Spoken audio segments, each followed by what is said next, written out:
Assalamualaikum warahmatullahi wabarakatuh. Salam sejahtera untuk kita semua. Semoga kita semua selalu keadaan sehat. Nah, di mata kuliah pengantar hukum bisnis, kita akan belajar mengenai merger dan akuisisi. Oke, kita langsung saja masuk ke materi. Nah, jadi selain yang dua tadi, ada beberapa hal yang perlu Anda ketahui karena ini juga berkaitan. Antara lain mengenai konsolidasi, takeover, LBO, dan MBO. Oke ya, untuk pertama kali kita mulai dengan merger.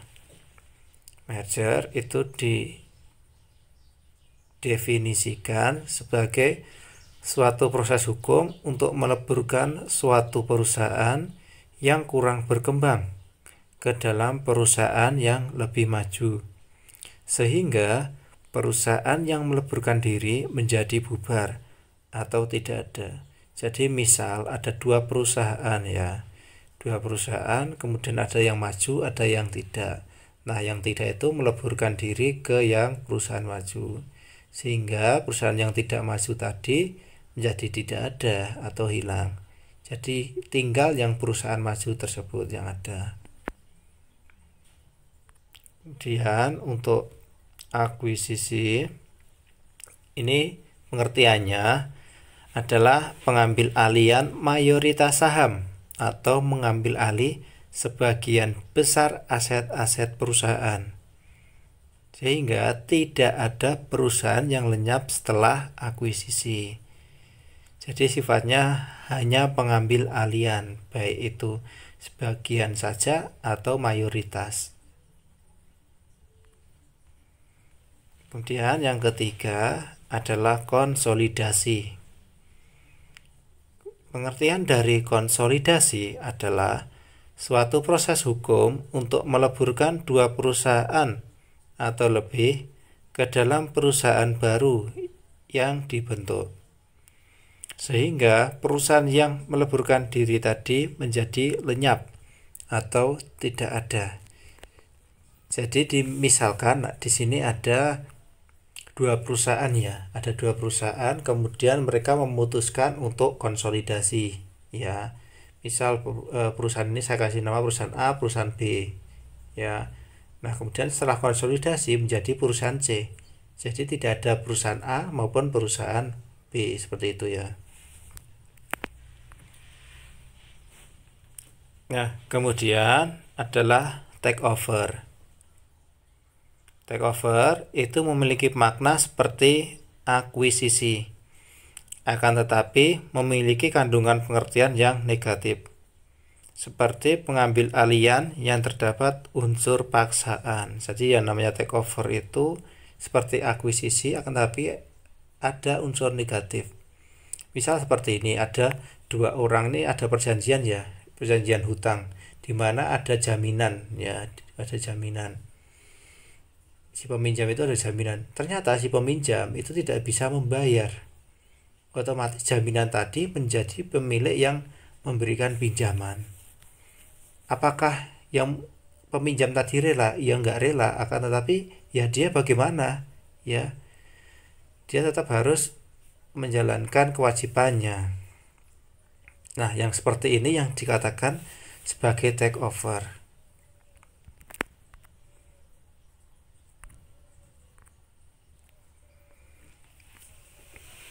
Dan yang berikutnya adalah mengenai LBO dan MBO.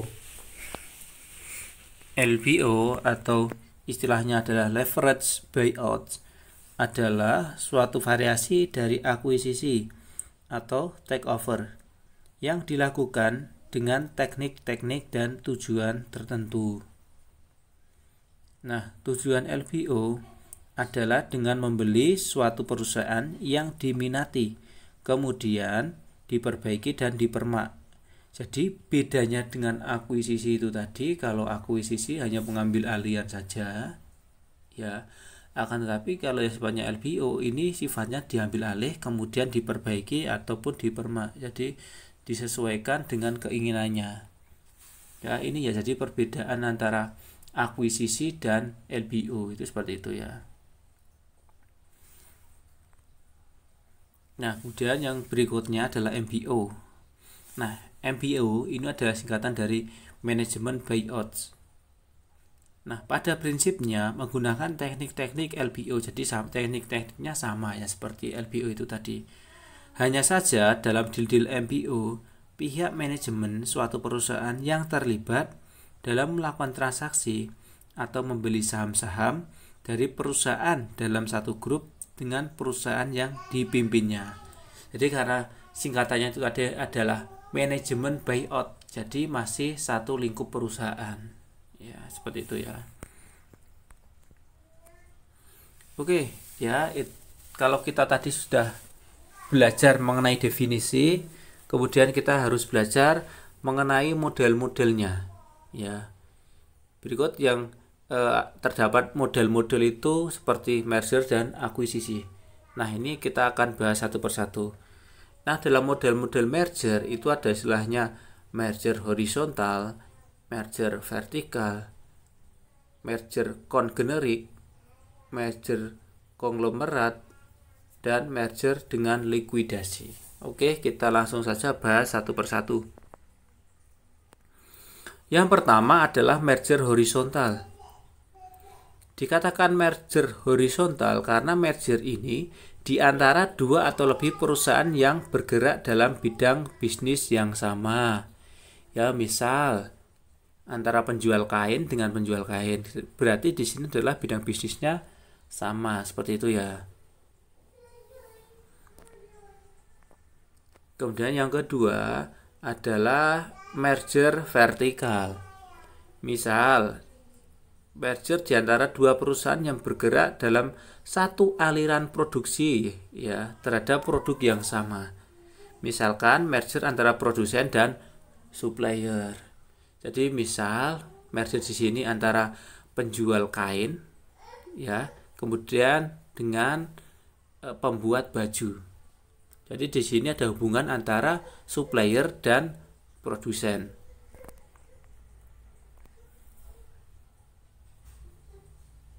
Kemudian yang ketiga adalah merger konglomerat.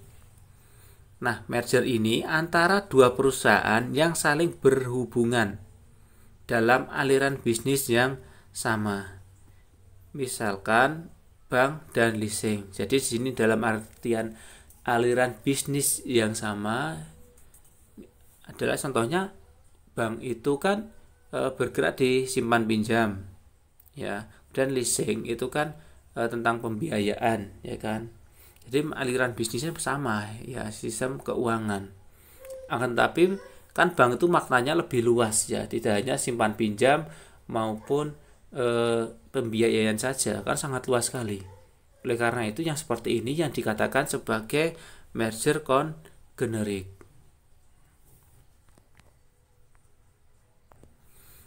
Nah, kemudian yang selanjutnya adalah merger konglomerat.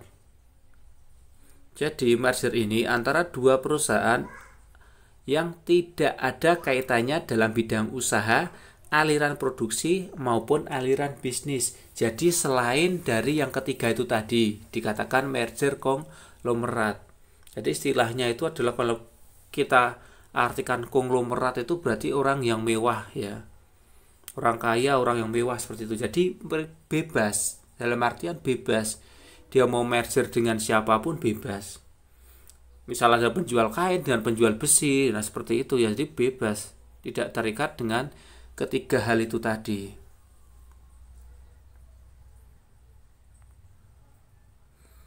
Oke, ya kemudian setelah kita mempelajari model-model merger, kita mempelajari mengenai model-model akuisisi.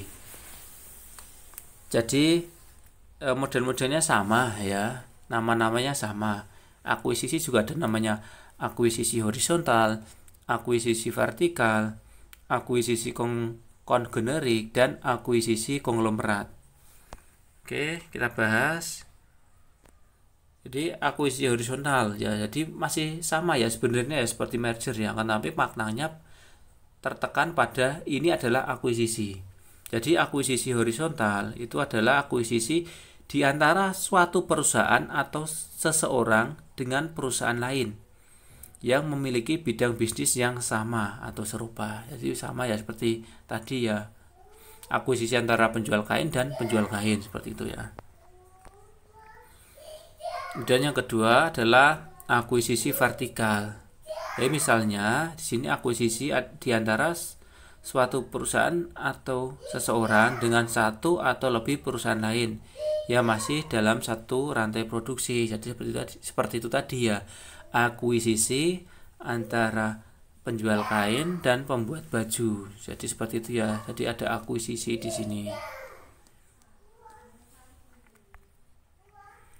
Kemudian yang berikutnya adalah akuisisi kongenerik. Nah, akuisisi ini diantara suatu perusahaan atau seseorang dengan satu atau lebih perusahaan lain di mana masih dalam aliran bisnis yang sama. Nah, misal akuisisi antara bank dan leasing itu tadi, ya seperti contoh di merger. Demikian pula untuk akuisisi konglomerat. Jadi akuisisi ini diantara dua atau lebih perusahaan yang bisnisnya sama sekali tidak sama. Jadi seperti merger itu tadi ya.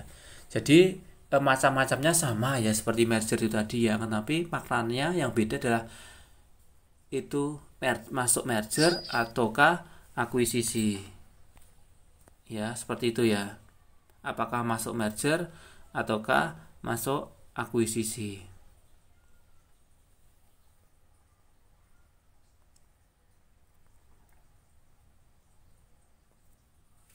Nah, jadi dalam keadaan pasar pun ini juga memiliki aturan. Jadi semua hal itu memiliki aturan. Demikian pula untuk sistem-sistem penggabungan dari perusahaan ini. Ya, ada aturan-aturan yang memang harus diperhatikan ya oleh para pelaku pasar. Misalnya di sini dikatakan tindakan-tindakan yang dilarang oleh ketentuan anti monopoli. Misalnya, yang pertama adalah pencegahan konsumen untuk memperoleh barang atau jasa yang bersaing. Nah, dari di sini maksudnya kan ada saingan kadang mengenai persaingan di sini tidak sehatnya. Misal tidak sehat, kemudian saling menjatuhkan produk satu dengan yang lain. Karena apa? Kadang di sini ya, kadang ada suatu produk atau suatu barang yang harganya itu kan tidak wajar ya, seperti itu ya. Jadi di pasar itu sudah ditentukan ya, untuk produk sekian itu bisa menjual dari harga berapa sampai berapa, seperti itu ya. Jadi sudah ada ketetapan. Jadi si konsumen itu bisa tahu, oh saya akan membeli barang harganya kisaran misal 10.000 sampai 20.000. Jadi semakin mahal itu kan tergantung dari kualitasnya, seperti itu ya. Jadi tidak ada yang menjatuhkan. Nah, dia kadang di pasar ada yang jual 9.000 seperti itu ya. Atau mungkin ada yang menjual di atas itu di atas 20.000 misal, seperti itu ya. Jadi masalah harga ini kadangkala memang bisa bersaing. Nah, jadi bagaimana mencegah konsumen ini ya, jangan sampai dia mendapatkan harga yang paling murah di atas yang sudah maksudnya di bawah yang sudah ditetapkan antara kisaran 10.000 sampai 20.000. Jadi oleh karena itu, jadi para yang pasar itu ya, pengelola pasar itu mereka sudah bisa menetapkan harga. Biasanya ditetapkan oleh pemerintah. Kalau Anda bisa melihat di pasar gede ya, di pasar gede itu kan sudah ditetapkan ya, misal harga bawang merah berapa sampai berapa, seperti itu ya. Itu contohnya ya. Nah, itu jadi gunanya adalah untuk pencegahan konsumen untuk memperoleh barang atau jasa yang bersaing. Kemudian yang kedua adalah pembatasan pasar dan pengembangan teknologi. Jadi dalam hal ini ada para pemerintah, ya kita katakan pemerintah itu tadi ya, pemerintah itu melakukan pembatasan pasar. Dalam artian apa pembatasan pasar di sini? Maksudnya jadi misal jadi pedagang itu disuruh di situ jual dari pagi sampai sore seperti itu ya. Jadi tidak ada kemungkinan pedagang tersebut menjualnya di pasar lain seperti itu ya. Kemudian mengenai pengembangan teknologi. Jadi untuk bersaing yang sehat, misal di dalam keadaan pasar tersebut, selama dia masih berjualan di pasar tersebut, otomatis teknologinya yang dipakai harus sesuai dengan aturan pemerintah yang berlaku.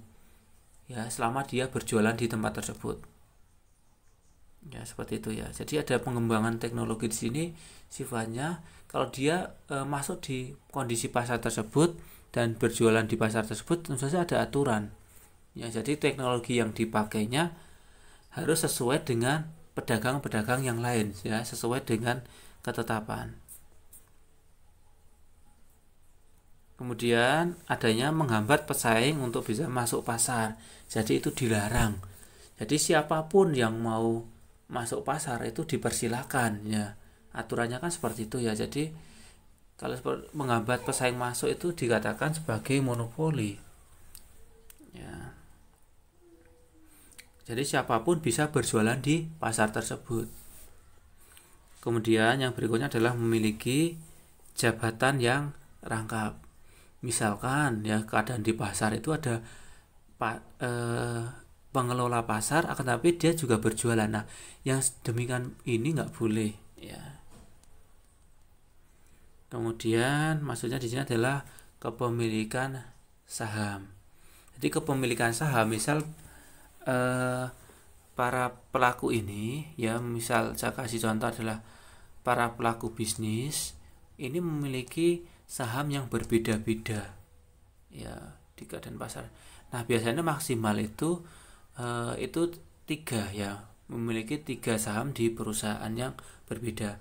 Jadi akan tapi kalau lebih dari 3 ini dilarang, nggak boleh ya, karena biar ekonomi itu bisa merata. Jadi yang maksimal itu adalah 3 di perusahaan yang berbeda seperti itu ya. Nah, itu tadi contoh-contoh tindakan yang dilarang oleh ketentuan anti monopoli. Jadi ini tadi materi yang kita bahas. Jadi mengenai bentuk-bentuk penggabungan perusahaan ini sangat penting sekali Anda ketahui ya. Jadi dalam pengantar hukum bisnis ini sangat penting sekali. Apalagi kalau nanti Anda mau menjalankan suatu bisnis. Jadi ini wajib Anda ketahui. Ya. Sekian. Terima kasih atas perhatiannya. Sampai jumpa di video materi selanjutnya. Wassalamualaikum warahmatullahi wabarakatuh.